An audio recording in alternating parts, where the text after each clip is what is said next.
Welcome back to Meet the Drapers. So what did we all think? Dad, what did you think? I don't like the name. Oh, whoa. Well, oh wow, or how do I pronounce it? Oh, It's like a dog barking. oh. Okay, Like go that. on. Anyway, I don't like it. I liked him, and I thought his presentation was excellent. He probably should have had a better demonstration. You want to try the pants, be honest. Don't we all? So, Ava, what did you think of this one? Yeah, I agree. I liked the presentation. I liked him. I think it's a nice guy to work for. But the question I have is, how big can this be, and who is really buying this at such a high price? It's Yeah, a good question. Part of me says, yeah, would I really want to be stabbed and all that? But part of me says, look, what did he say? 2.7 billion gamers that are all going into this metaverse. Maybe something kind of interesting is happening there. And when you go into the metaverse, it is true, you don't feel, you just see and hear. So maybe this kind of becomes something over time. Polly, what do you think? Well, to Eva's point, who are the gamers? How wealthy are the gamers? Or do the gamers live so firmly in their metaverse that $450 is nothing for them to spend on the vest that makes them feel? If we're going to be sold on the company, we need to feel it. So honestly, it's hard for me to be sold on it because I'm not a gamer and I'm not a soldier in the war doing simulations. So I would have liked to have been convinced in the way that I could finally see what it was like. Kind of interesting. Yeah. We'll just have to see how the other three do. So let's bring on the next entrepreneur. But before we do, let's see what's going on behind the scenes.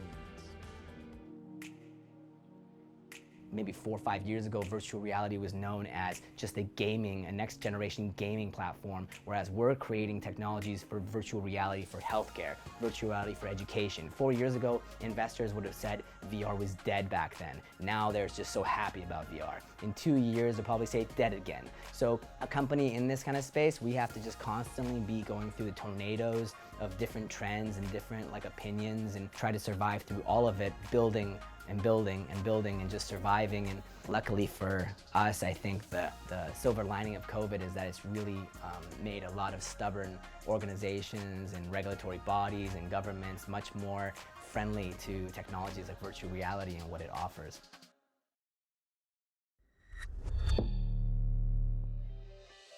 All right, let's hear from our next entrepreneur, Amir from Virtuleap. Amir, go ahead, give us your pitch.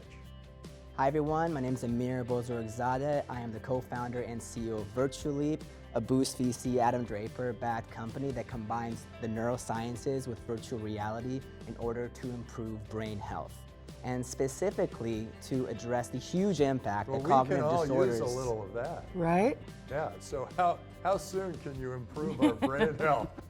Well, our main focus is to address agnostic to all cognitive disorders, but with a special focus on Alzheimer's disease, which dwarfs every other cognitive illness by a huge margin. It's costed the world global economy about $1 trillion just last year. And so ultimately, the plan for companies, the call to action among startups is, can we introduce new technologies that can better profile the cognitive health of individuals? And more importantly, can we introduce new tools that can detect the early onset of cognitive illnesses, not just years, but decades before they ever onset? The problem is that current cognitive assessment tools, they are screen-based, which means they're limited and lacking because they exclude the body. Virtual reality is the first embodied digital format that literally hijacks the human system from head to toe into believing that the experience is real. That means higher quality data, That means higher adherence levels, that means higher engagement levels. But you know, the superpower, I know you guys come across VR companies for the last decade, but the superpower of virtual reality is its volumetric data sets. When you talk about a company like ours that is doing cognitive assessments, then virtual reality is not just higher, better quality data. It means it is combining physical data with the psychological, and they have integrated physiological sensors that have like heart rate variability, pupil dilation. We have algorithms right now in real time calculating whether you're bored as hell, or if you're focused, or if you're stressed out. This is a whole new generation of data. And ultimately what Virtuleap has done is created a library of these VR games designed by our neuroscientists to test and train all the typical cognitive abilities like memory and information processing and problem solving, but also motor control, spatial orientation. So is there a feedback loop where like the body the body sends off some signals and then the game adjusts to it? We do have those kind of feedback loops in adjusting. For example, if someone is in a wheelchair, the games will automatically adapt to it. If someone has color blindness, they can accessibility settings change that. The font sizes can change. That's where the feedback loop comes into maximum user comfort and accessibility, so we can address this to older adults or kids, the general population. But by and large, what we're doing is we've already had 39,000 early registered users stress test our games across 4 different languages, crazy demographic differences. We have now basically partners that have 2 clinical studies underway, one in the US, one in Spain, both focused on Alzheimer's disease. Is it just to test, oh boy, they really are doing badly? Or is it, this can help you be better? Well, monitoring for cognitive health, we're doing right now. The clinical studies will need to show for the science to indicate by peer-reviewed studies whether we do have a therapeutic effect, but we're designed based on the bleeding edge of neuropsychology, and Achille Interactive already proved that the FDA gave breakthrough designation for 1 game. We have 15 games of the same design, so I'm very confident. So where are you going with the business? Are Yeah. you going down the data track or down the Therapeutic track. Absolutely, therapeutics is the North Star, because that's where the real big opportunity is. Because all 3 of us are extremely interested.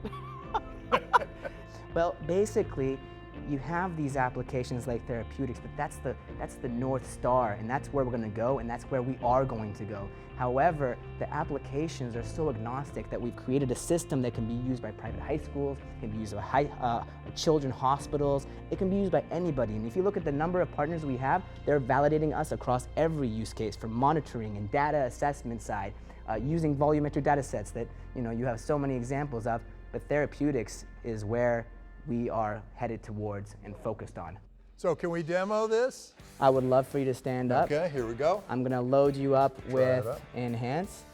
Okay, so I'll just hit play. Yeah, play. I'm conducting a choir of moles. I've already failed the test. It's a lot of pressure in this room. The best thing about these games is that everybody is a caricature, overdeveloped in some cognitive I see. I'm areas doing this. at the expense of other cognitive areas. So my wife always laughs at me because I'm lost in any of these European towns where I don't know where the heck north is, even after a week. And she goes, how can you be that, daft? That's how I am too. But my memory scores in these games show high, but my spatial orientation are super low.